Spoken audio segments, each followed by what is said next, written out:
You're listening to Systemic Era Podcast. The failure was designed.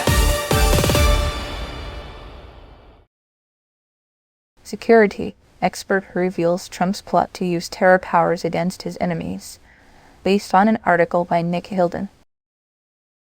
The state's terrorism machine is being retrofitted for domestic purges, a familiar trick in a new costume. According to Miles Taylor, the Trump administration is building a legal workaround to use counterterrorism powers against its domestic enemies. The method is not subtle.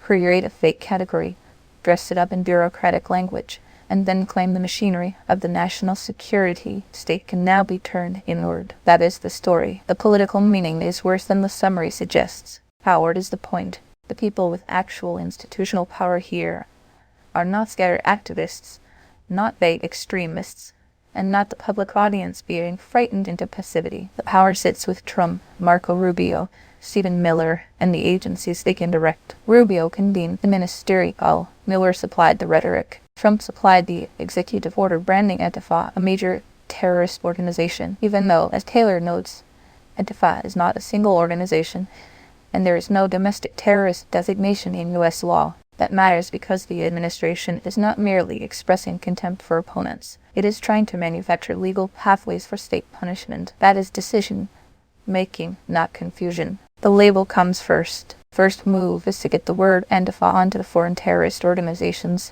list by attaching it to obscure European groups. Taylor says only one of the four groups last November even identified with the Antifa movement, and there was no clear evidence tying them to U.S. activists. That is the tell. The target is not a coherent foreign network. The target is a label that can be reused at home. This is how authoritarian politics works in plain clothes. First, define the enemy loosely, enough that it can expand. Then claim the definition is evident. Material support as a trap. The second move is to assert that these supposedly connected actors are one transnational network. The third is to invoke material support, a statute broad enough to convert association, assistance, advice, or even indirect contact into felony.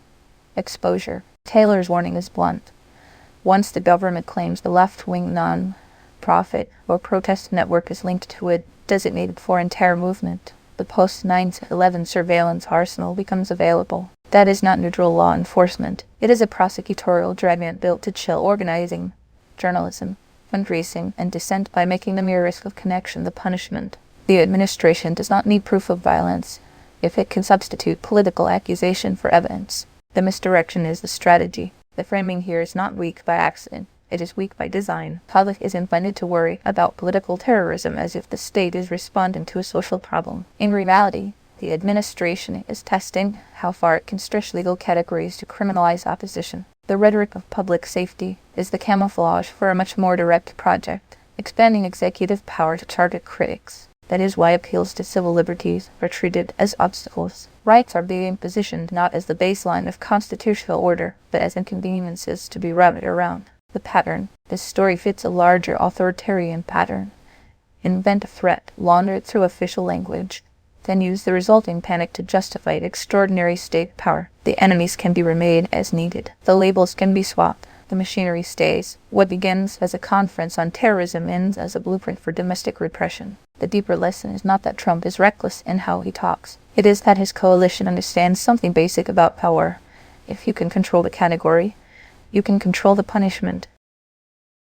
You've been listening to Systemic Error. Thanks to Alternet for today's article, with the automated voice of Liberts. Thanks for listening.